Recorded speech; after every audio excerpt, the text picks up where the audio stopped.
ঋণ খেলাপি হলেই সংসদ সদস্য পদ বাতিল। নির্বাচিত হওয়ার পরও যদি ঋণ খেলাপি হয় তাহলে এমপি পদ বাতিল, এমন বিধান আনার সুপারিশ করেছে নির্বাচন ব্যবস্থাপনা সংস্কার কমিশন। অন্তর্বর্তী সরকারের কাছে দেওয়া 184 পৃষ্ঠার চূড়ান্ত প্রস্তাবনায় এমন সুপারিশ করেছে কমিশন। চূড়ান্ত প্রস্তাবনায় যেসব সুপারিশ করেছে কমিশন: 1. অভ্যাসগত ঋণ খেলাপি ও বিল খেলাপিদের প্রার্থী হওয়া থেকে বিরত রাখা, বিশেষত ঋণ খেলাপিদের ক্ষেত্রে তাদের তামাদি ঋণ মনোনয়নপত্র জমা দেওয়ার 6 মাস আগে পরিপূর্ণভাবে শোধ করার বিধান করা। নির্বাচনের পরে আবার ঋণ খেলাপি হওয়াকে সংসদ সদস্য পদে থাকার অযোগ্য ঘোষণার বিধান করা। বিল খেলাপিদের নির্বাচনের 1 মাস পূর্বে 1000 টাকার অধিক পরিমাণের সব তামাদি বিল শোধ করার বাধ্যবাধকতা সৃষ্টি করা।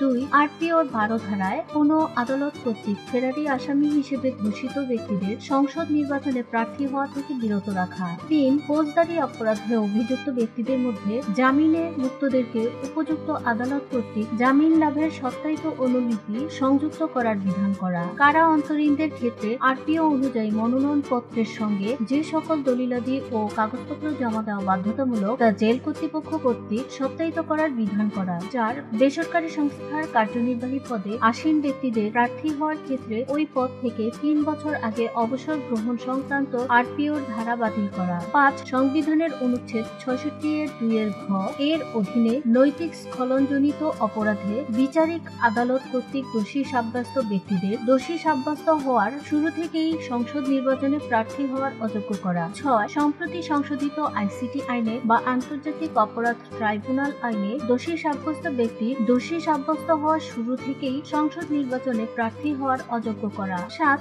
আইসিটি আইনের 9(1) ধারায় অভিযুক্ত ব্যক্তিদের সম্পর্কে আদালতে আনুষ্ঠানিকভাবে অভিযোগপত্র গৃহীত হলে এবং তিনি এ অভিযোগে নির্দোষ প্রমাণিত না হলে নির্বাচনে প্রার্থী হওয়ার অযোগ্য করা। 8. স্থানীয় সরকার প্রতিষ্ঠানের নির্বাচিত প্রতিনিধিদের পদত্যাগ না করে সংসদ সদস্য পদে প্রার্থী হওয়ার অযোগ্য করা। 9. তরুণ, ধর্মীয় ও জাতিগত সংখ্যালঘু শারীরিক প্রতিবন্ধী ব্যক্তিদের জন্য শতকরা 10% মনোনয়নের সুযোগ তৈরির বিধান করা। 10. স্বতন্ত্র প্রার্থীদের ক্ষেত্রে 1% ভোটারের স্বাক্ষর জমা দেওয়ার বিধানের পরিবর্তে 500 ভোটারের সম্মতির বিধান করা এবং এক্ষেত্রে একক কিংবা যৌথ হলফনামার মাধ্যমে ভোটারদের সম্মতি জ্ঞাপনের বিধান করা। 11. একাধিক আসনে কোনো ব্যক্তির প্রার্থী হওয়ার বিধান বাতিল করা। 12. নির্বাচনের পরে নির্বাচন কমিশনের জন্য হলফনামার তথ্য যাচাই বাছাইয়ের বাধ্যবাধকতা সৃষ্টি করা এবং হলফনামায় মিথ্যা তথ্য দেওয়ার বা তথ্য গোপনের দায়ে সংশ্লিষ্ট ব্যক্তির নির্বাচন বাতিল করার বিধান করা। 13. হলফনামায় মিথ্যা তথ্য দেওয়ার কিংবা তথ্য গোপনের কারণে আদালত কর্তৃক কোনো